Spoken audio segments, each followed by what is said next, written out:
Hey guys, what's up? It's me, Thomas. Tonight we're back here with Nostalgia Critic. Tonight, well, we got an interesting one because we got the Great Mouse Detective. So, I'll be honest, I remember actually having a VCR about this. Yeah, I'm that old. But I never actually watched this movie. Like, no idea what's going on, otherwise knowing it's like a Sherlock Holmes movie, but for mice. I'm not kidding. Let's just get in there and see if we missed out on a gem or not. So be sure to like, subscribe for more. I hope you enjoy. Let's check it out. This episode brought to you by Bespoke Post. Get your box of awesome today.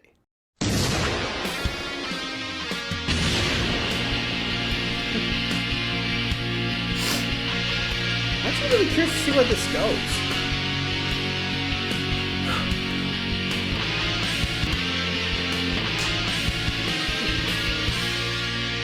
What's going on with the audio? Hello, I'm the Nostalgia Critic guy. Remember it so you don't have to. Howdy. Here's a fun fact. This is one of the earliest movies I saw in the theater. Really? Huh. I'm curious about this. Not that it was the absolute first, I saw a couple before this, but two of my Sure. earliest and favorite movie-going experiences are seeing this and An American Tail in 1986. They were the perfect big screen movies to introduce to a kid because they were small characters living in a big world, allowing you to embrace on the big screen a gigantic universe you recognize but saw from a different point of view. Sometimes it was grand and wonderful, other times pretty damn freaky. Yeesh. It was so much of what I wanted a movie experience to be like, and it helped that it had decent characters and story too. Based on the book series Basil and Baker Street, it stars a rodent version of Sherlock Holmes because the 80s were really trying to make Holmes a thing again, and was a modest success, but doesn't get Cool, talked but about as you get much it, right? in terms of Disney animated films, and that's kind of a shame. It has what might be Disney's best pairing of a hero and villain, two energetic and egocentric geniuses who obsess over destroying the other. Moriarty and Not that there haven't Holmes. been better Makes sense. Disney heroes or Disney villains, but in terms of equally matched arch nemeses like two sides of the same coin, I really Wait. can't think of a duo in this animated library better matched than them. It's a simple yet stylized, intellectual yet action-packed, cute yet dark, tiny yet grand cinematic adventure. And we're gonna look it over here today. Shall we begin? Over 35 years later, let's take a look at the history of Darkwing's table statue. This is the Great The Mouse. Great Mouse Detective. I got nothing else. Let's check it out. Ah, 80s. Hi, Disney. London. Or if you said, that's too dark, your folks said, that's the world. Heh. We open in London during the late 1800s, where a toy maker named Flabbersham, voiced by Alan Young, Flabbersham? gives his daughter Olivia a present. Ooh. Wow, so lifelike. You made this just for me? Wow, you created Rodent Amica just because I turned 5? Flabbersham Holy- is pretty much Skynet producing Barbies, so no surprise, others want his talents for evil means. Stay in here and don't come out. Oh! 80s Disney, you little shits. Yeah, nope. Yeah, I'll be honest. If I was watching that and that suddenly came in, I'd be like, scary bat! Like, wow. That was just, jeez. I forgot Disney tended to dabble in the jump scares, huh? Well, anyway, here comes the mystery for Sherlock. I'm not sure what the mouse Sherlock Holmes is called. Just Sherlock Holmes? Let's find out. PG for rude humor here. This is 80s G and all its glory. Daddy! So after 4-year-old me was traumatized, we cut to a mouse named Dawson, who just retired from the Queen's Regiment. I had just arrived in London after lengthy service in Afghanistan. That hits Afghanistan? different. Oof. That's Val Benton voicing him, by the way. And if you're Hey. thinking, man, does he sound like the Sultan from Aladdin? Disney me guess, thought same the guy? same thing and had him replace Douglas Seal as the Sultan in future Aladdin projects. Huh. Which is funny for such Cool. a thin, lanky guy. He played short, pudgy characters quite often. I think he's got the voice for it. Are you all right, my dear? He stumbles across Olivia, who says she's searching for the world-renowned detective Basil to help her find her Oh, kidnapped. Basil. Okay. We'll find this Basil chap together. Perhaps we'll find a sunny day in this film too. Actually, wait, no, there are no day shots Yeah, in this it's- entire movie at all. God, 80s Disney was the best. Yeah, no We find kidding. Baker Street and wait for Basil's arrival as I shall have him! Okay. I have a That wouldn't get past the murder censors. by death situation. Yike. Who are you? That's Basil? My good fellow. Yes, they were gonna go with the glasses with the slanty eyes in them, but Disney Please said don't. absolutely not. We don't want him to be confused for a cat. Basil is voiced by Barry Ingham, and he brings an infectious amount of eccentric energy. Would you and put the charm gun to down? Character that could easily become annoying, but instantly pulls you into the excitement of whatever he's excited about. How the deuce did you know I was a doctor? You've sewn your torn cuff together with a Lambert stitch, which of course only a surgeon uses. It's also great to see a Disney lead that's full of himself, overly dramatic, and Again, that actually that much describes by the end. Holmes, you know? Daddy's gone, and I'm all alone. This is a most inopportune time. Most Disney leads would have to confront these flaws, or they'd have them be the comic relief. But it's part of what makes him so fun and memorable. We recognize these flaws in ourselves at times, and like that there's a character that not only learned to live with them, but often uses it to his advantage, helping drive himself closer to his goal of catching his nemesis. The horror of my every waking moment, Professor Radigan. He's so evil, his teeth show whenever his name is mentioned. This, of course, Yep, Radigan, aka the Moriarty of the Rat World. If you guys don't know Holmes, Roar, basically Moriarty is basically the genius of crimes.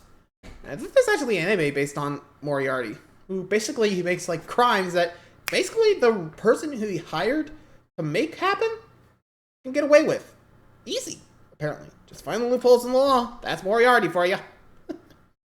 Anyway, Radigan. This leads to our introduction of Radigan, voiced by Vincent Price. And in my opinion, Price, cool. this is one of the most inseparable animated performances I've ever seen. Okay. Oh, by the way, I'm taking the liberty of having your daughter brought here. Don't get me wrong, there's plenty of great actors that match great animation, and there's a lot to be praised about that. But if you were asked to, you can close your eyes and imagine these actors talking in a recording booth. It's not that big a stretch. True. Radigan's gestures match so well with Price's voice, my mind cannot split the two. Really? I would spend many a sleepless night if anything unfortunate were to befall her. This animation Damn. breathes this voice. It'd be like hearing Who's the music doing of the Sorcerer's animation? Is this Apprentice Don without Bluthfield? thinking of Mickey Mouse. It's damn near impossible. It matches so perfectly. Let me show you how it works. What? Basil on the case? I haven't had a moment's peace of mind. Though, frankly, I expected you 15 minutes earlier. The only other anime characters I can think of that work this seamlessly are Robin Williams as the genie and James Woods as Hades. And sure enough, all these actors the Makes animators sense. watched and worked in their movements, slithering into every dragged out whisper and chomping into every emphasized roar. Oh, how sweet. It must be ready tonight. I can Damn. hear these voices without connecting them to these characters, but I no can't kidding. see these characters They without just connecting exemplify to these 'em. voices. There's plenty of animated characters that feel alive to me, but these guys just exist on a whole other plane. And aren't you proud to be a part of it? On that note, Radigan is basically the same as Basil, egocentric, brilliant, and overly dramatic. He just also happens to be on the side of evil, using the toy maker for an evil plan. We are about to embark on the most odious, diabolical scheme of my illustrious career. Oh, so Bill, glad to see you finally landed. Yee. Just the voice. Seeing how this is one of the few Disney musicals that only has one impromptu musical moment, Huh, I'm glad it's a cool. villain song.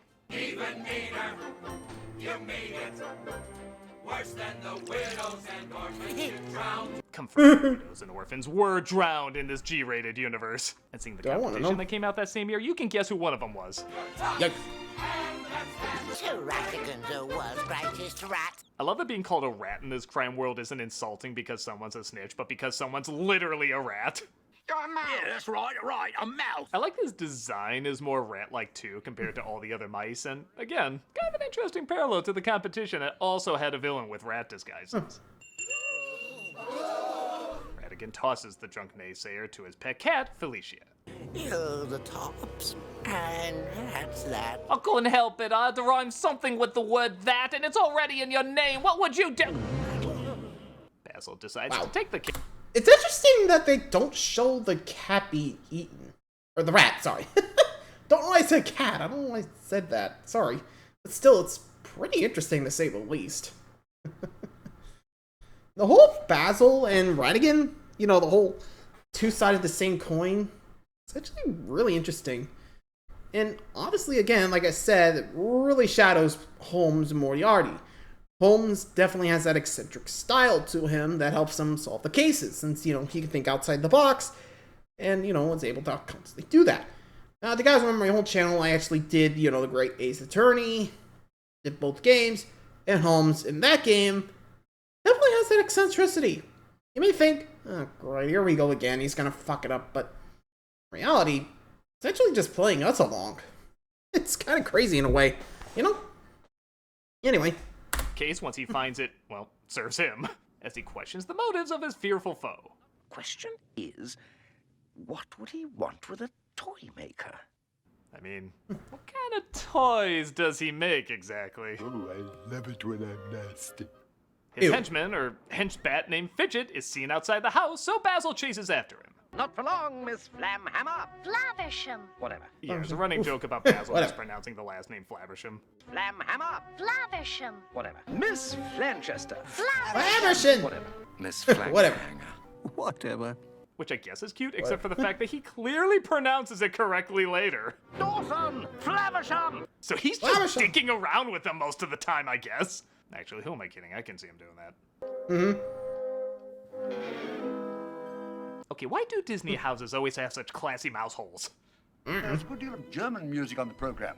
It is introspective, and the actual Holmes and Watson. Cool. Fun fact, that actually is Basil Rathbone, arguably the most famous Sherlock Holmes, playing Sherlock Holmes. But I am disappointed they didn't get the original actor who played Toby. No, Toby. He delivered that line like a rover. Yahoo! He follows the scent of Fidget to a toy shop. You be good now. We're going to find my father. Yeah, Olivia's always one yippee away from being obnoxious, but they know when to scale the cute stuff back and give it more of a bite. Even the toy shop is kind of unsettling. Like this toy. Should I be expecting Pennywise to come out of nowhere? Disney rules, there should be like 11 Disney cameos in this scene, not just one. Yeah, calm down. Ah! Again! Fidget kidnaps Olivia. Yeah, for kids in the 80s, quicksand and bags became like our biggest fears. And he manages to escape with her. Now she's been spirited away by that maniacal little monster. Basil screams at Dawson for not watching her closely, causing him to feel awful. It's not entirely hopeless. We'll get her back. Little character moments like this do add a lot of heart. Yeah, sometimes you just gotta realize, It shows there okay, is a part it's of over. Basil that can get out of his own head and legit cares, separating him from his criminal counterpart. Your charming daughter. Olivia! One of my favorite theater memories is how hard everybody laughed at this one line. Oh, my foot, my only foot. I already have a hard enough time finding Halloween costumes every year. Hey. I gotta admit, it's actually kind of funny just seeing all this. Actually, wow, I paused this at the right time. So, like Basil said, why does that, well, Radigan. Why do you think he needs a toy maker? Really begs the question. What's the deal? Well, so let's just see what that crazy Radigan's up to. Hopefully Basil can stop him. Basil looks over the note that Fidget left behind and hopes to gather some clues from it. As he uses... This is a minor thing, but I really love that Basil's a cartoon character that mumbles to himself. Good. Go. Yeah, no, come on. What about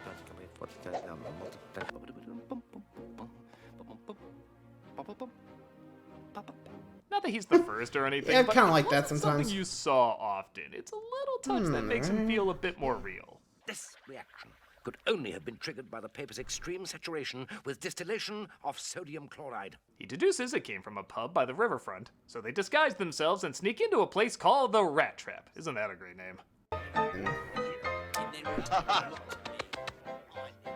I'm always a sucker for smoky places like this where they play poker, throw punches, and toss shit at the stage. Also, I guess mermice are a thing in this world? That must have been a Probably? fun I mean, novel Rat's for World, an what do you artist to expect? read. Yeah, hi. I just want to make sure. Yeah? On page 5, you said draw a... I didn't misread that. Okay, we put a naked woman in Rescuers. I'm used to these Why mouse not? movies being... Yeah, I'd be surprised what you make. Note, I know a percent of you watch this scene asking, do I like mice now? Hey, fellas, I'll take over my blues. Disney actually had a hard Okay. time, pun totally intended, getting this past censors because it was deemed too Really? risque for a G film. Again, Really? all the With a rat? smoking, drinking, on-screen and off-screen deaths were fine, but this was pushing This the was limit. risky? They eventually convinced them by saying they're not human, they're mice, so nothing questionable is going on. True, they A don't lot of outline the, questioning was going on with people after watching this scene. Your baby's gonna come through. I know what. got some I would- voice, I gotta give you credit. She's pretty good. Oh, come on, baby, don't be like that! Yeah, I had it coming. So small, slap that hard. They low. Yeah, I'll be honest. That rat's... sorry. Keep saying the wrong thing. Mouse. Bloody Mouse got some bars, got her. You know? What who sang it? Probably not gonna see her again, but hey, good musical number, why not? And also, yeah, honestly, if it doesn't look like it's showing cleavage, aka the line that, you know, yep, these are boobs. And, yep, but, I mean, come on. Probably would have let it go if it was a censor, like, yeah, I don't think kids are gonna see the boobs. We'll be fine. Like, seriously. If the kids are gonna be able to see it, I probably would have told them, like, hey, if you want a G, make sure it's not showing any idea that these are boobs. Okay? Erase the line, then try again. Okay? We don't need them puffy, we need it flat as a board. Got it? At least that's what I would have done. Well, anyway, looks like they found the henchman, and Basil's probably close to Radigan. Okay, Fidget, just as a brawl breaks out, and they follow him to Radigan's hideout. Radigan has been expecting him, though, and I just love how childish and petty he shows him up here. Welcome. Wow. I half expected a picture of his ass mooning them to drop down as well, which... Radigan ass. Internet. Yep. Jack. Yeah, you can Google that, of course you can. I'm good. They're tied to a mousetrap, and Radigan confesses he couldn't decide what execution to give them, so he decides on all of them. All of them. God, I love this villain. First, a sprightly tune I've recorded especially for you. I know there's technically only one song that's off the cuff in this, and the others are ones that are planned out, like it doesn't need to be a musical in order for them to exist. With that said, even the ones that could have just been phoned in are real toe tappers. Goodbye, so soon, and isn't this a crime? Legendary composer Henry Mancini did all the music for this. And he is so Really? crazy talented, Mancini? you almost forget that this also has his name on it. Oh. Never mind. Radigan makes his way to Mouse Buckingham Palace. Okay, how do Again, some the of these rat mouse have the civilizations corners work? in every corner, huh? Pretty advanced, actually, as the toy maker creates a robot of the Queen to appoint Radigan as the new royal council. My new royal console, Radigan.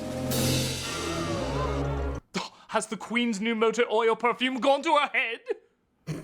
How is no one even buying that? Basil feels defeated, but Dawson convinces him he can still save the day. Again, I like it's less about him and his friends getting killed and more One sec, about I'm somebody finishing being up recording, okay? Radigan's proved Few more, I he's more promise. clever than I. He would never have walked Few more into minutes, such an obvious promise. trap. Unless it was set in a leather bar or something. Basil finally gotcha. gets an idea, because I guess every last gangster was needed to take out the guards. I mean, I don't know, they look pretty easy to take out to me. Nobody is there to stop him. As expected, this escape is pretty inventive. Huh. Oh, there we go. I too don't know how I missed the Mythbusters where they prove that as fact.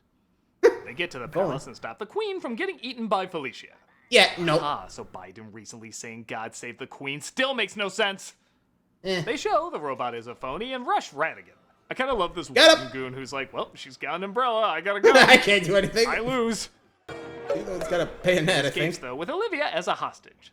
Stay where you are, or the girl dies. Hurry, Dawson. I don't care if she dies. Disney produces kids like a childhood trauma factory. Gather Harsh up but those accurate. balloons. They follow Radigan's blimp with their own balloons. Again, I love how legit inventive this movie is. But Basil and Radigan smash into Big Ben. And welcome to this final set piece. Look at this. I know I've mentioned this before, but this is the first time an animated film has ever used CGI. And it looks pretty seamless, making for an appropriately Hold on. large and rather epic climax. Whoops. You really feel the size Hold and on. weight of these gears, and as Basil continues to use his I strength gotcha. to get out of trouble, Radigan loses his patience and reveals himself for the monster he really is. Yep, here comes the rat. Rat. He is the rat. Sorry, Beautifully I said. animated, edited with high adrenaline, and again, on. pretty intense for a What's that? G-rated Yikes. flick. Yeah. Jesus. Thank God those women were mice, or this would have been too much for kids. This, though, Frank, can you make it sound more like he's gargling blood every time he's hit? We're 80s Disney. We can't leave the kids unscarred. Seriously, this is right up there with some of the best action sequences in any animated Disney film. It's short, but it's effectively put together. The game's not over yet! Oh! Falls to his death and takes Basil with him, resulting in a pretty decent fake-out. It's actually hard to figure out how he would survive that. But again, because he kept his cool, he figured an inventive way out. Yeah! Dawson, don't bring the balloons too close to my propeller! Hey, yo! No, of course they get back safe, and Sorry, Basil say says that. goodbye to his friend and client, despite never getting her name right. I'll never forget you.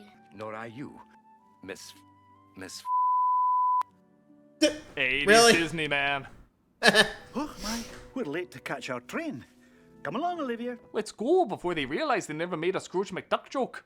Is Please this the don't. home of the famous Basil of Baker Street? Another client enters the home just as Basil announces Dawson is his new partner. Isn't Yeah. that right? Always gotta have a Watson to the homes. By all means. Professional or romantic? Yes. Just to both. Yes. And that was The Great Mouse Detective. Okay, it's no Beauty and the Beast, but it's damn, still it's a pretty great. fun and entertaining. A lot of that is centered around the hero, the villain, and the animation that brings them to life. Not to say the other elements of the film are bad by any means, but they're a bit more It's what interesting you'd to watch. expect with an Woohoo! animated kids film at the time. These two characters and their joy/obsession with their work and with each other is really what helps it stand out.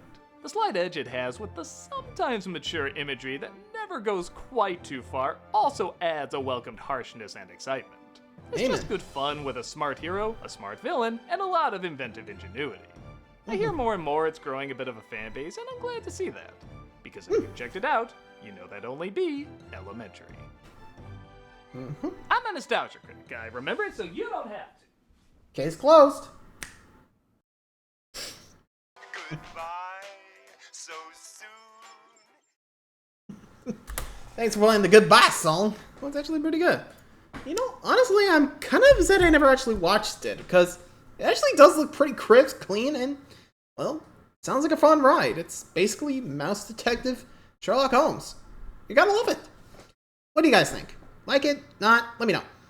Alright, next time, I gotta go check what Jack needs. See ya!